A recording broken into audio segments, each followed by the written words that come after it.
everyone. Welcome back to Fandom from Afar. It has been a roller coaster of a couple weeks since we last recorded.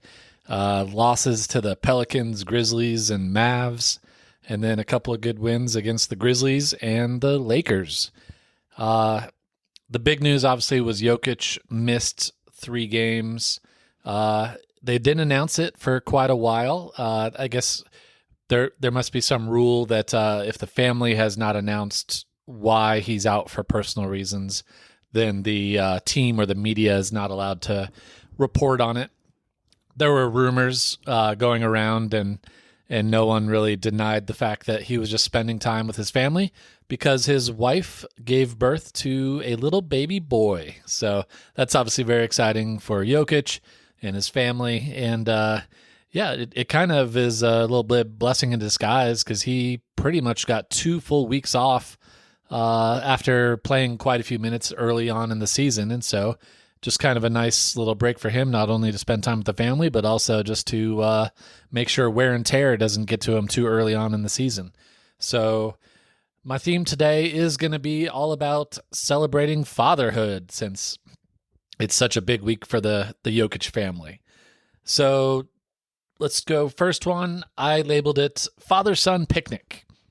Now, I did that because I don't know if you've ever seen like a father-son picnic, or even maybe like a teacher-student basketball game, when really the adults can do almost whatever they want, and the kids are kind of there just to be the recipient of some really fun passes or get their shot blocked into the stands. So I think this week was kind of like that for the Nuggets, because when Jokic went out, it looked like the Nuggets were the students or all the sons that were so used to having a dad on their team that could set them up for good shots or just kind of control everything, that they had no idea what to do when Jokic was out of the game.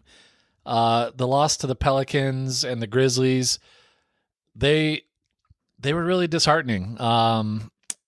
Both of the Pelicans and the Grizzlies were missing quite a few players due to injury, and I know the Nuggets are too. Obviously, the Nuggets were without Aaron Gordon and Jokic for both of those games, so that's 2 key players missing. But when you have Jamal Murray that's making max money, or MPJ that's making max money, or just even the quality role players that I think the Nuggets have, you would expect them to be able to beat teams that are as depleted as the Pelicans and Grizzlies were, but they looked awful.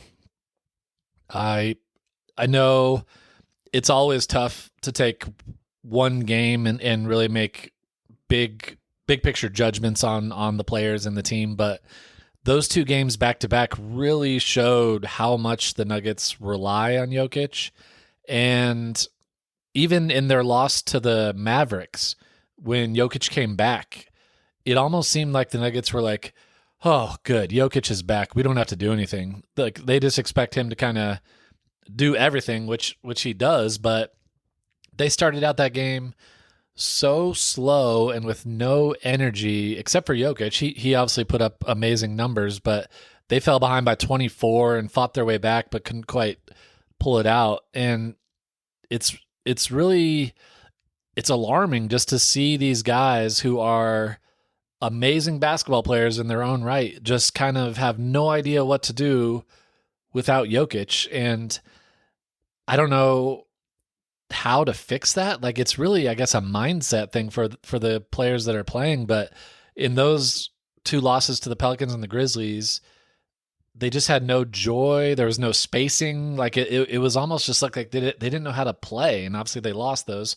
Now, they did play the Grizzlies in back-to-back games. Like, they had 2 games in Memphis, so they lost the first one and looked terrible. And they did come back and win the second game, which was a nice little bounce-back game. So that was good to see, but I don't know. It's just... it's baffling. Like, these guys are so good at basketball, except when Jokic is off the floor, things just fall apart. And so that's obviously been a theme of the last few years, but it was just really evident in these games recently, because there was no reason why the Pelicans and the Grizzlies should have beat the Nuggets, and yet it wasn't even close. Now, in the second game against the Grizzlies, Jamal Murray, I feel like he stepped up. He had 27 points. It was kind of one of those nights where that's what you want to see out of Jamal. He's our second highest paid player. We're paying him over $50 million per year, and normally players that get paid that much can run a team on their own or lead a team on their own, and Jamal has just not shown the ability to do that. He like I said, he had a good game against the Grizzlies, but in those other games, I think Jamal's in his head. Like, the consistency's not there, the effort's not there, and for the first time in his career, I kind of think the confidence isn't there. I think he's feeling the pressure, not necessarily the pressure of the contract, but the pressure of being the second best player. And I think he realizes that he has not performed, because for the last few years, this has been the case for Jamal. He just doesn't run the bench unit well. When Jokic is out, he doesn't do well.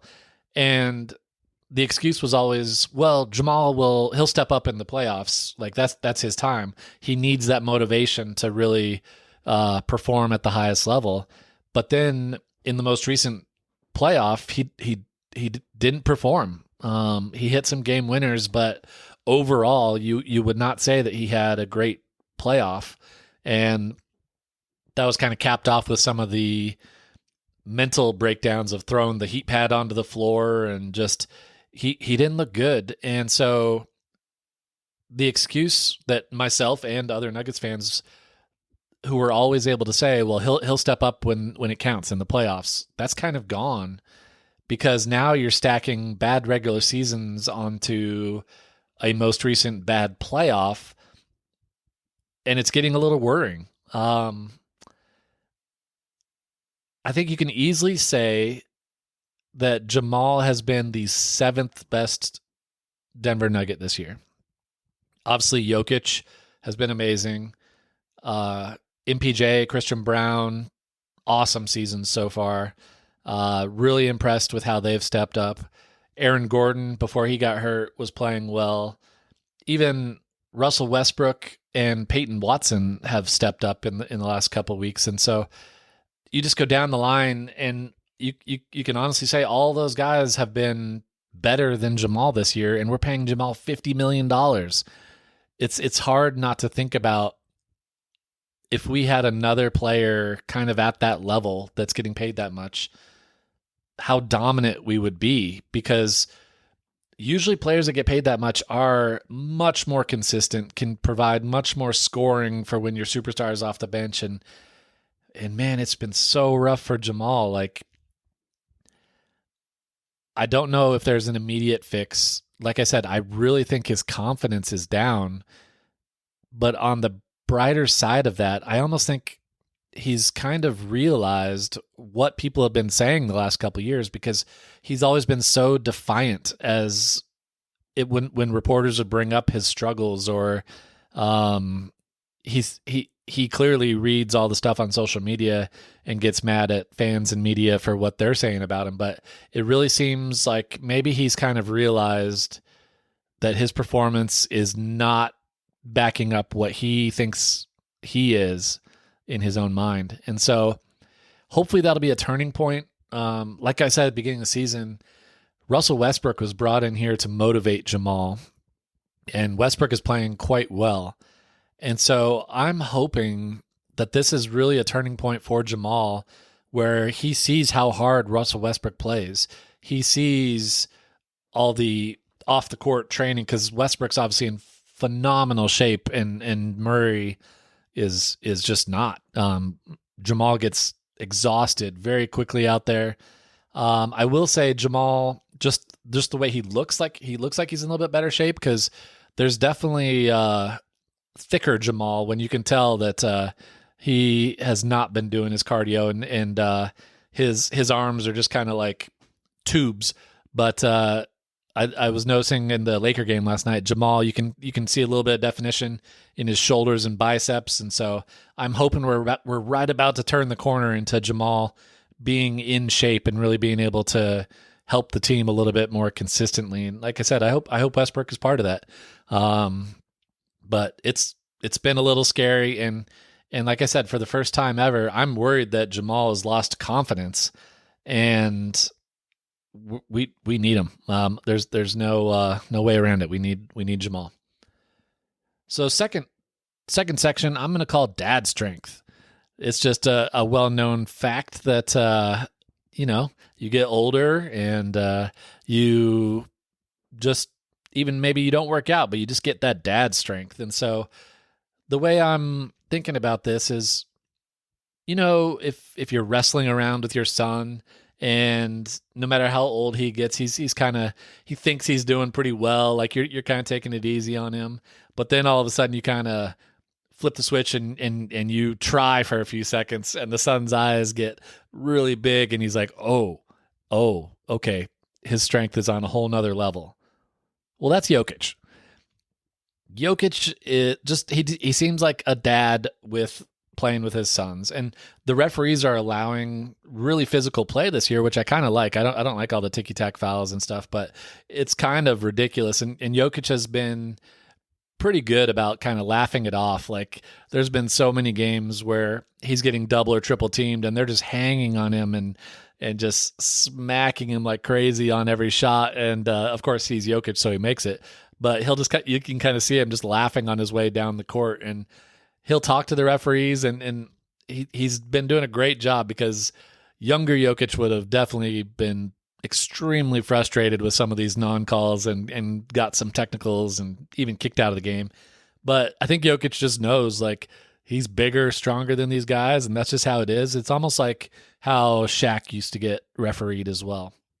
And so I think Jokic just kind of accepted that, and he knows that he can turn it on, and pretty much he can get to the basket and score, it seems like, whenever he wants. A good example of that is in the other night against Dallas, he went up to Russell Westbrook and said, "Hey, miss this free throw." And Westbrook was like, "Okay."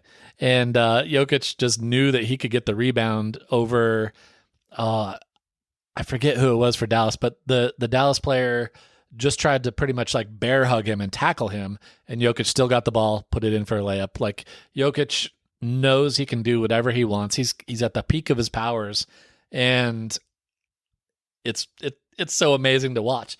He right now is averaging 30 points, 14 rebounds, and 11 assists per game. That would be a career night for 99% of NBA players, and yet that's what Jokic is averaging per game this year. It's just no doubt he's the best player in the world. He's having an amazing season, and it's just so fun to watch him on the Nuggets being the best player in the world and him doing what he does every night. It's really, really an honor for us fans to get to watch it, and I hope we're enjoying it while it's happening. My third one, not necessarily Nuggets related, but I'm titling it, "I'm not mad, I'm just disappointed." This is the ultimate dad phrase that, it really gets you. If your dad can't even get mad, he's just disappointed in you because you did something just that you weren't supposed to. And this kind of is what Tyrese Maxey had to say to Joel Embiid this week. It kind of got leaked that Maxey called out Embiid in a team meeting for being late for everything, it seems like. And I don't think it was necessarily like a fight or anything like that, because apparently Embiid and Maxey are really close friends. And I think the worrisome part for the 76ers is the fact that it got out, because I'm sure this happens all the time on teams. But it's just another example of maybe Joel Embiid just not having the right mindset, because he's obviously super skilled and just an amazing basketball player, but it seems like maybe he's not doing the small things off the court as far as being a leader and what you would hope for your best player. And it really just seems like maybe the 76ers, or at least some of their players, have had enough of it, because it used to be they could probably put up with that a little bit easier when he was putting up 30 points a game and being one of the top players in the league. But this season has just been such a mess for the Sixers. They had the worst record in the NBA. They've had injuries to Maxey, Paul George, obviously Embiid has been in and out constantly. Embiid had the issue with the reporter where he got suspended for pushing him. It's just been a mess of a season for the 76ers. And so I'm kind of sad to say, because I have fun with Embiid on this podcast, and I kind of looked at him as just a worthy rival for Jokic, because they were two of the top players in the league. Like, they finished 1-2 in MVP every year for the last couple of years. And I'm sad to say I don't think I can do it anymore, just because Embiid's situation is just getting kind of sad, and it's not fun picking on someone that's sad. So this might be the last time we mention Embiid for a while. Hopefully he can turn it around and we can have some fun again. But yeah, I agree with Maxey. I'm not mad. I'm just disappointed. Last section is, who's your daddy? Now, this was obviously the famous quote that one of the media members in Denver, Vic Lombardi, said at the Nuggets championship parade. And Lakers fans hilariously still think that it was Michael Malone that said that, which is fine. They just hate Malone now because of what Vic Lombardi said. But no matter who said it, the answer is obvious. The Nuggets own the Lakers, and I love every bit of it. The Nuggets are 13-1 in the last 14 games against the Lakers. And the game on Saturday just really, I think it shows the Lakers almost kind of know that the Lakers have their number. LeBron, AD, as soon as things start swinging the Nuggets' way, they're kind of like, oh, here we go again. And even Austin Reeves is hitting some shots. Like, Rui has had some good moments, but like I think they just kind of know they can't stop Jokic. Anthony Davis is an amazing defender. He's had an amazing season so far, but he looked like he wanted no part of Jokic last night. The Nuggets were the team on the second night of a back-to-back, yet Jokic was running up and down the floor, and Anthony Davis could not keep up. And Jokic, of course, put up amazing numbers, while Davis, you could hardly even tell he was out there.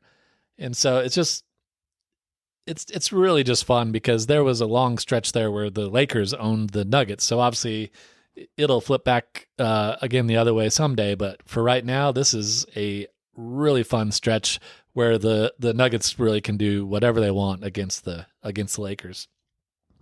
With the win last night, Coach Malone did become the Nuggets all-time leader in wins, which is huge. He really has to be looked at as like the coach when you think of a coach for the Nuggets. He passed Doug Moe, which is a pretty amazing accomplishment. Like, Doug Moe had 432 wins and was kind of looked at as like the most successful coach in Nuggets history. I didn't think there was any way that people would be able to pass him, but Coach Malone has been here for 9 or 10 years and just really had quality teams, and hopefully he still has 9 or 10 years left to go. So I love what Coach Malone has done, because people forget, before him, the Brian Shaw era was just such a disaster and really one of the low moments for the Nuggets franchise.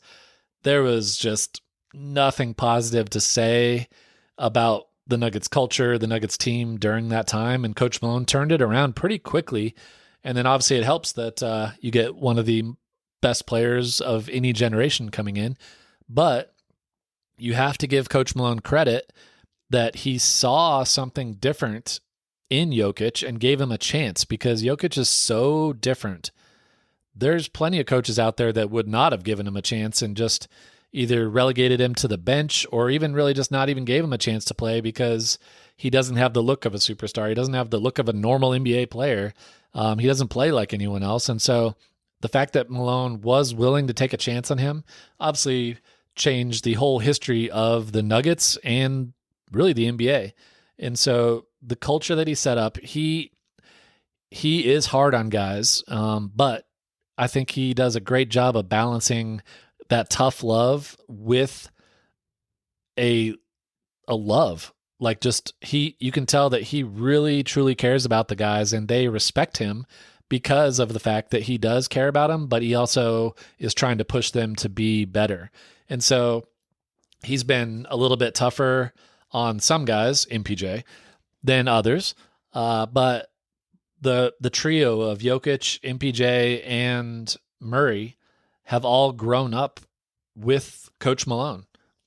They were all so young when they came to the Nuggets, and now they are grown men with an NBA championship ring. And I love that. Obviously, Aaron Gordon is in there as well. We traded for him, but all those guys are going to be thought of together. And I really hope the Nuggets can win 1, 2, 3 more championships with this core, and just they would all be remembered together in basketball or Nuggets history as just kind of like a group. And I love that. Like, the Nuggets built something special. They won the championship, and hopefully they're not done. One thing I love that Coach Malone did, if you've listened to this podcast at all, you know I can't help but mention some of the disrespect that the national media gives the Nuggets and their players. And he really bought into that because when the Nuggets were on kind of their rise and their young players were developing and Jokic was becoming one of the best players, there was still a lot of buts in the national media, and there just really wasn't a respect to it. Just obviously the Nuggets had to earn that, but also they were just doing it differently with a different type of superstar. And I think Malone was very early to jump on that and notice that, and really the fans love him for it. One of his first big quotes was the Nuggets had a great win in Ball Arena against the Lakers, and because the Nuggets were still kind of on the come up, half the stadium was filled with Lakers fans, just because that's how it was for so long, because the Nuggets were bad, and there's just a lot of California fans in Denver, and obviously the Lakers are a trendy team to love with LeBron. But we had that big win that night, and in the post-game press conference, Coach Malone, he just came out and said it. He's like, yeah, there was a lot of Lakers fans here tonight, but they can take their L on the way out. And Nuggets fans just loved it. They DMVR guys, they made a shirt out of it. I wore it during the game on Saturday night, as I always do when they play the Lakers. And he knows how to kind of feel the fan base and say like, hey, I feel you guys. I know what you're thinking. I know what you see. And he's right there along with us. When Jokic was coming up as a young player, there was levels to it. Like, people wanted to compare him. They didn't think he was as good as Jahlil Okafor. And then they didn't think he was as good as Porzingis. And then they didn't think he was as good as Karl Anthony Towns. And then it was Embiid. And so there's always been levels to it.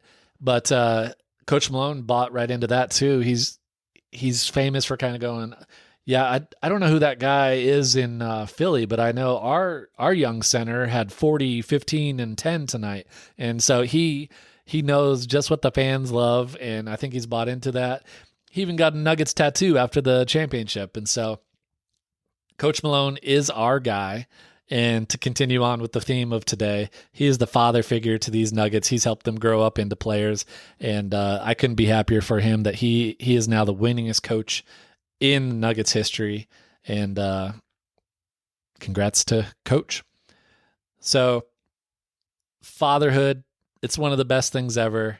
I love being a father myself, and congrats to Jokic and his family on the new baby boy. Thanks for listening, everybody.